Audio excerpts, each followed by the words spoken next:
He goes, I like that. Can I give you some advice? This was Stephen Covey.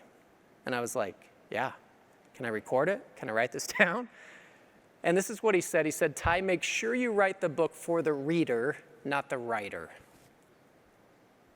I said, what do you mean by that? And he said, a book that's written for the writer, for their own ego, he said, that book, it's just not going to make that big of an impact. But a book that's written for the reader to teach, to inspire, to help people, he goes, that book is going to be a home run. And it's like he got this train of thought going. He goes, Ty, I'm a lot older than you. At that point, I was in my late 20s. He was in his late 60s. He goes, I think we go through life and we think life is about achievement, right? It's what's the next step? What's the next goal? He said, maybe it's with age, but somewhere you figure out that life is about contribution. It's about how can I give? How can I serve?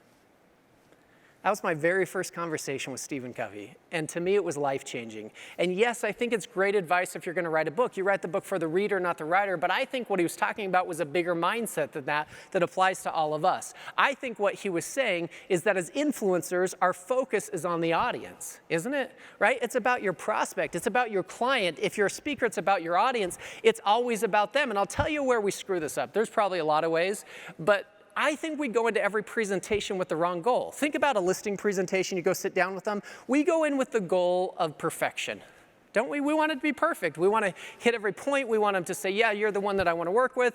We want it to be perfect. Here's the problem. Have you ever given or seen a perfect presentation? Guys, they don't exist. I promise you, this is what I do for a living. They don't exist. I think we have to shift our goal. Our goal should not be perfection.